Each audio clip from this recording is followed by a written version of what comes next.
Welcome back to SwitchCorner. It's time for our weekly breakdown of everything catching our eye on sale right now across the US, UK, EU and AU eShops. As always then, we'll be announcing the two winners of our weekly $10 eShop gift card giveaway. This week, of course, that same thing again. Drop a comment below for your chance to win and I'll be announcing the winners for this week's in next week's video. You'll get the choice of the gift card, a digital code for Celeste, or of course a digital code for Thronebreaker.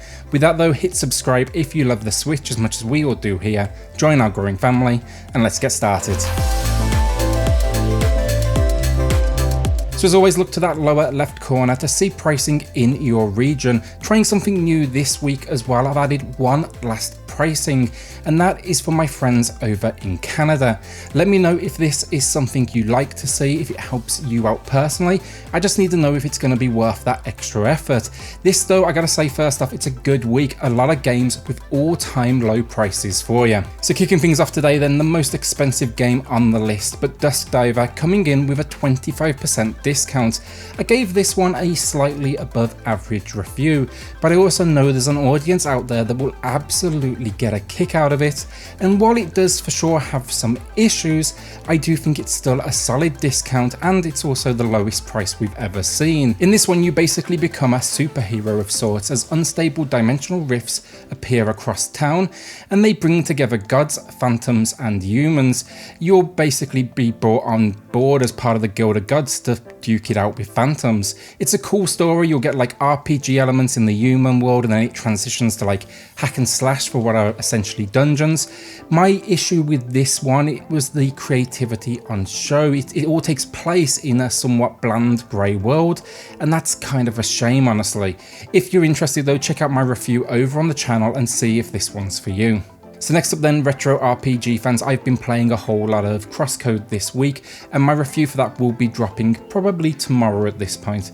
But for retro RPG fans out there, I do consider Arafal Enhanced Edition a bit of a hidden gem, and with 25% off, I think it's absolutely worth a look. Here you find yourself though in the floating world of Arafal that is at risk of falling from the sky. In true RPG fashion, it's down to you and your band of friends to set out and stop this from happening and bring down the evil forces that are of course behind this. They just happen to be vampires as well. It's a weird little story, but I really enjoyed the simplistic gameplay. It's for sure not the most challenging out there, but the story then was entertaining and the visuals and audio are just absolutely stellar. Genre fans, I'd say check this one out. Alright, so I just reviewed this one in the last week on the channel, and it's rare I drop a launch discount in here, but I think it's worth a mention for those of you on the hunt for some local co-op gameplay.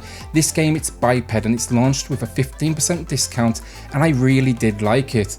The idea is this: you need to light 8 beacons and save the planet. You'll be taking on the role of 2 robots that go by the names of Aku and Scylla. The core idea is simple though, you control the robot's legs using your 2 joysticks. It starts of course simple enough, but it really ramps the difficulty quickly. Overall though, the puzzles are interesting, the controls are new but intuitive, and who can deny these like Pixar visuals? There is though, I've got to say, a lot to like here, and with 2 different campaigns, you got single player and co-op experiences, you basically get 16 levels to explore. I wouldn't recommend it at this point for solo players, but local players, if you've got that choice, I'd say take a look at this one and maybe check out the in-depth review I did over on the channel. So before we do get to our first winner of the week, 2 visual novels for you quickly here, because they're basically at their lowest price point I've ever seen. First up, WorldEnd Syndrome. Every week I had a game that I pick up, one I've not played before, can't recommend, but I'm giving it a shot. This was actually one of them, and I gotta say I was not disappointed. It's coming also from the mighty Arc System Works, which is pretty much enough to tempt me in. This one though, you're moving to a seaside town and you meet 5 mysterious girls. Noticing, disturbances around town though, your decisions and how you do the investigation will actually greatly impact and change the world around you. It's rated M or 18, this one, it's for sure adult, so be aware of that, but the core story was honestly impressive, and 60% off is a steep drop. Then Raging Loot with a solid 30% off. This one's for you horror fans, and it's also an 18 or M rated, so just be aware, but I just really enjoyed all the lore and world building this one brought to the table. It's a tribute to Japanese folklore. Explore basically a mysterious village surrounded by mist where gods have returned to hunt down and eat the villagers, and unfortunately you're on the menu. I know the whole mist around the town is kind of like Silent Hill basically, but that is not a bad thing. So our first winner of the week then, Danny Lackman, who wasn't aware there was a Bud Spencer and Terence Hill game out there.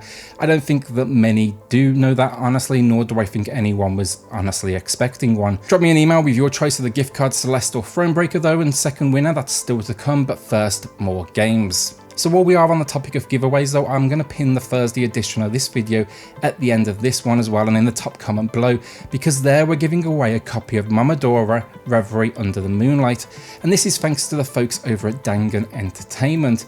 Since that video dropped on Thursday though, this game has now entered the sale too. It's not the lowest price point it's ever been, but it's well worth you checking out if you like your pixel throwback action platformers that owe more than a little bit to the kind of Metroidvania world.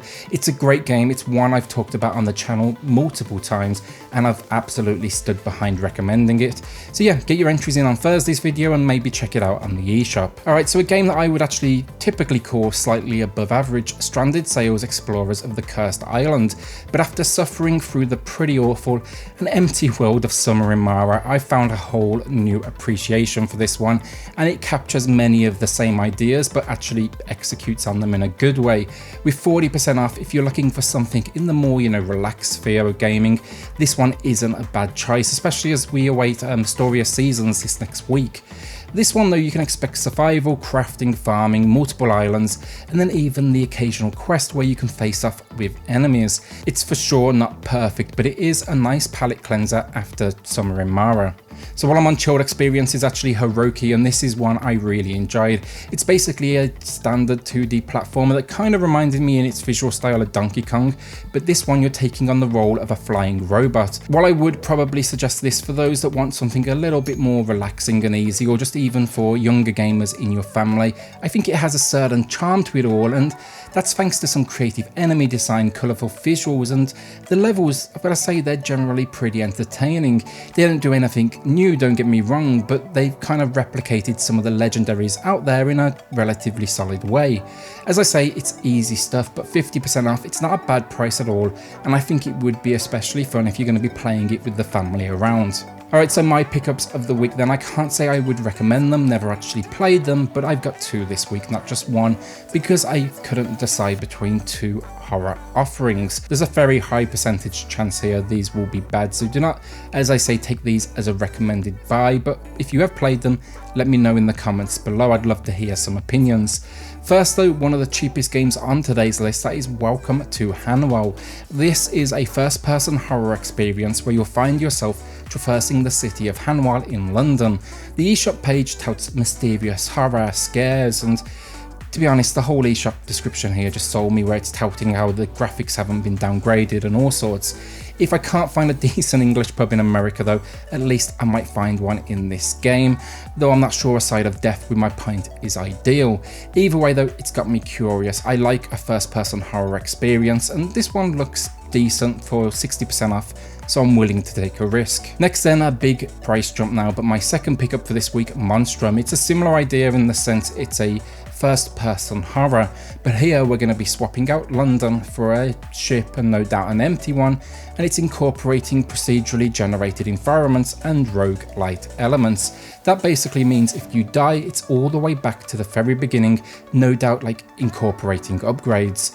It's another one though that visually just looks impressive, and if it balances the scares just right, it could be a very good time. It could also though for both be a case of the eShop is absolutely lying to me and I've just wasted 40 bucks. Alright, so our second winner of the week before we do get to our last few games. 23X Shades, a regular to the channel, so very cool to see the name here, and I appreciate the support honestly, and the comment actually.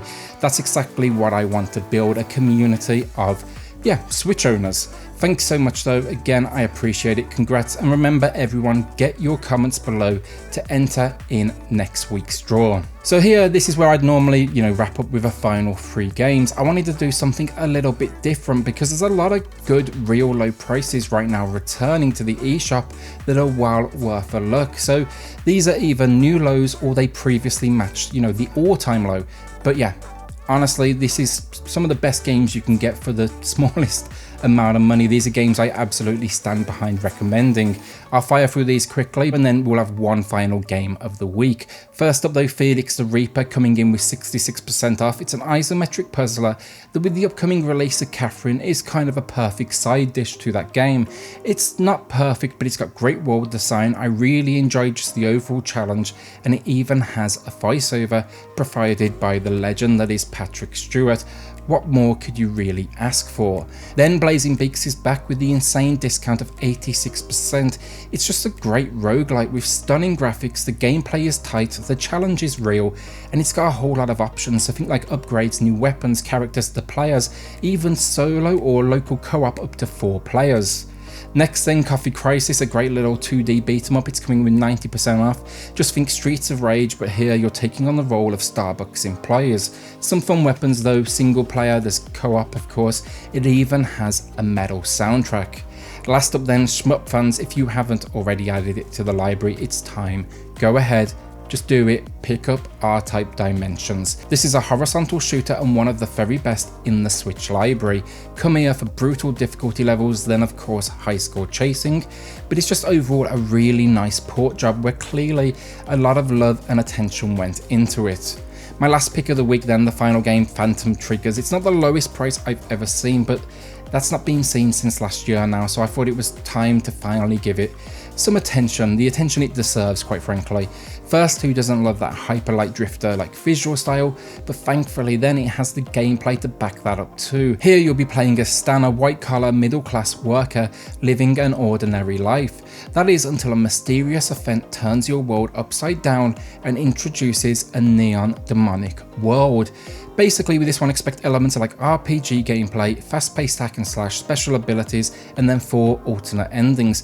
Really enjoyed this one. I actually went back and tried my hand at local co-op, and then I even tried the it's sort of like a new game plus mode that will kick your ass a whole lot more. And that's it, another week down. I want to give a quick shout out to the patrons of the channel. I truly appreciate that extra support and it really does help out. We've added another 2 just this weekend, so in like a week of doing this we've got 7 patrons. Kind of crazy to me honestly, but in the best possible way. If you do want to check it out for yourself, I have linked it in the video description below, and thank you so much. With that, hit subscribe if you love the Switch as much as we all do here. Join our growing family. The community is growing, the comment section is just so active, it's amazing to see, and I love jumping in there and just chatting with you all basically. Also, of course, leave that comment below anyway to enter this week's giveaway for either your chance to win one or 2 $10 eShop gift cards or the game codes for Celeste or Thronebreaker. With that though, I'll see you all on the next video. Thanks everyone.